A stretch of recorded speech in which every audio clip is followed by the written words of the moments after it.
నమస్కారం శ్రీధర్ సార్. నమస్తే అండి. పేరెంట్స్ ఎక్స్‌పెక్టేషన్స్ వర్సెస్ రియాలిటీ ఒకటి మాట్లాడుకుందాం అండి.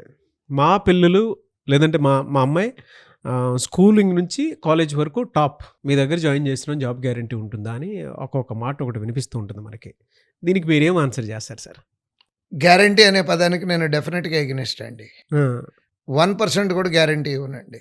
మరి అదేంటండి, అంతంత డబ్బులు కట్టించుకొని గ్యారంటీ ఇవ్వకపోతే ఎట్లా? అది ఉంది. At the same time topper topper మీ దగ్గరకు మీ వచ్చి దగ్గరికి వస్తే నుంచున్నాము. ఎందుకు రాదు? ఆ! యెస్. దీంట్లో పాయింట్ ఏంటంటేనండి, అకాడమిక్ ఎక్సలెన్స్‌కిను కాంపిటీటివ్ ఎక్సలెన్స్‌కి వేరియేషన్ ఉందండి.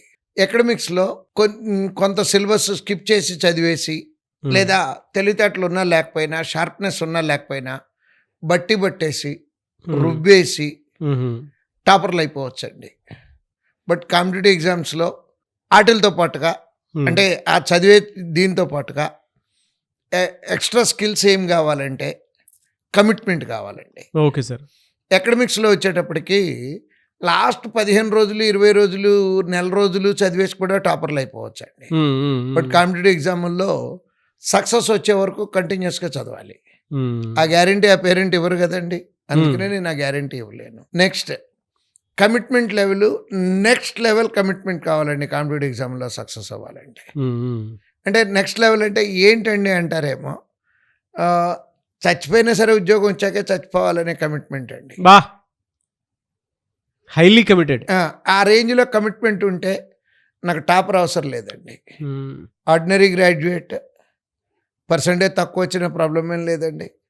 కమిట్మెంట్ ఉన్నోడు, పర్సెంటేజ్‌తో సంబంధం లేకుండా సక్సెస్ అయినోళ్ళు వందలు, వేలు ఉన్నారండి. హ్మ్. అది అంటే శ్రీధర్ టాపర్ సిసిలో. ఫెయిల్ అవుతాడని నేను అంటలేదండి. హ్మ్. టాపర్ అవ్వటం ఒక్కటే లక్షణం సరిపోదంటున్నాను నేను. హ్మ్. Commitment levels. కమిట్మెంట్ లెవెల్ కావాలండి. అంతేగాని నేను టాపర్‌ని నో. కాలేజీలో టాపర్ అవ్వటం అనేది రకరకాల కారణాలతో టాపర్లు అవ్వచ్చు. హ్మ్. బట్ ఇక్కడ ఇప్పుడు అక్కడ కాలేజీలోకి వచ్చేటప్పటికండి టాపర్ అంటే ఎంతమంది రాస్తే టాపర్లు? హ్మ్. బీటెక్ ఎంతమంది రాస్తారు? బీటెక్ అనుకున్నాం అనుకోండి, ఎంతమంది రాస్తారు? హ్మ్. వేలల్లోనే ఉంటారు ఒక సంవత్సరం తీసుకుంటే. బట్ ఇప్పుడు కాంపిటీటివ్ ఎగ్జామ్స్‌కి వచ్చేటప్పటికి జర్నీ స్టార్ట్ అయ్యేది 10,00,000 మంది అండి. కొన్ని కొన్ని ఎగ్జామ్స్ అయితే రాసేది. హ్మ్. 10,00,000 మందిలో నుంచి బయటికి రావటమును, అక్కడ వేలల్లో నుంచి బయటికి రావటం వేరు గదండీ! There is a difference. Difference ఉంటుంది గదండీ! హ్మ్. అంటే నేను చెప్పేదేంటంటే, మేము ఈరోజు ఇప్పుడు ఇన్‌స్టిట్యూషన్ స్టార్ట్ చేసి 30 సంవత్సరాల్లో ఏ రోజున జాబ్ గ్యారంటీ అనే పదం వాడలేదండి. హ్మ్.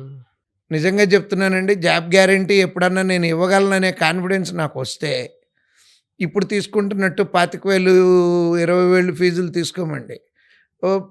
క్లర్క్ ఉద్యోగం అనుకోండి. నిజంగా నేను గ్యారంటీనే ఇవ్వగలిగాననుకోండి. ఎంత కడతారు మీరు? రూ. 50,000 లైఫ్ 30 సంవత్సరాల పాటు మీకు ప్రతి నెల గ్యారంటీగా వస్తాయి అనుకున్నప్పుడు ఎంత తీసుకోవచ్చండి ఫీజు? ఎక్కువే ఒక తీసుకొస్తారు 5,00,000 గ్యారంటీ. తీసుకోవచ్చు కదండీ! అవును. ఓ సంవత్సరం జీతం తీసుకోవచ్చుగా మీ దగ్గర హ్మ్. నుంచి. బట్ నేనొక్కడినే పని చేస్తే, నేను ఇన్ ద సెన్స్ ఆర్గనైజేషన్ ఒక్కటే పని చేస్తే ఉద్యోగం రాదండి. మేము పని చేయాలి. మాతో పాటు మీరు కూడా పని చేయాలి. హ్మ్. అంటే మేమెంత పర్సెంటేజ్ అండి, మీదెంత పర్సెంటేజ్ అండి అంటారు. Your work is 90%, our work is only 10%. హ్మ్. అంటే ఎట్లా అండి అంటారేమో. 10% మీ బాధ్యత అంటారేమో. మిమ్మల్ని రైట్ పాత్ చూపిస్తాం. ఆ పాత్‌లో నడుస్తారా లేదా అనేది it's left to your interest yes. And it's left to your seriousness. హ్మ్. ఆ రోజునున్న సీరియస్‌నెస్ చివరిదాకా నిలబడితే గ్యారంటీగా టాపర్‌గా అవసరం లేదండి. నార్మల్ గ్రాడ్యుయేట్ 35% పైన పర్సెంటేజ్ వచ్చినోడు ఎవడైనా సరే ఎలిజిబుల్ కాబట్టి. సో, ఎవరికైనా ఉద్యోగం తీసుకురావచ్చండి. హ్మ్. బట్ మళ్ళీ చెప్తున్నాను, గ్యారంటీ అనే పదం ఎవరన్నా వాడారు అంటే మోసం అండి అది. బా! No one can guarantee a job. ఇష్టపడి కష్టపడితే ఉద్యోగం వస్తుంది. అంతే తప్పించి ఏ సంస్థ కాంపిటీటివ్ ఎగ్జాముల్లో గ్యారంటీ అనే పదం వాడకూడదనేది నా ఫీలింగ్ అండి. బట్ పేరెంట్స్‌కి మాత్రం చాలా డీటెయిల్‌గా చెప్పారండి. హైలీ కమిటెడ్ అయితే వస్తది యెస్, తప్ప. That's it. ఆ! That's enough. హ్మ్. బట్టి ప్రీవియస్ వీడియోలో మీరొక మాట అన్నారు. బట్టి యూనివర్సిటీ టాపర్ అవ్వచ్చేమో గానీ, అది మాత్రం ఈ సిస్టమ్‌లో ఎక్కడ వర్కౌట్ కాదు అని చెప్పేసి. అవునండి. బట్ పేరెంట్స్ ఏమనుకుంటారంటే, వాళ్ళ ఎక్స్‌పెక్టేషన్స్ హై ఉంటాయి. యెస్. హ్మ్. ఇన్‌స్టిట్యూట్ రాంగ్ అంటారేమో గానీ, మా పిల్లలు మాత్రం రాంగ్ కాదనుకునేటువంటి పేరెంట్స్ చాలా మంది ఉంటారు. వాళ్ళకి మీరు చాలా డీటెయిల్‌గా యెస్. ఆన్సర్ ఇచ్చారని అనిపించింది. Anyways thank you sir. Thank you so much అండి. థ్యాంక్ యూ అండి.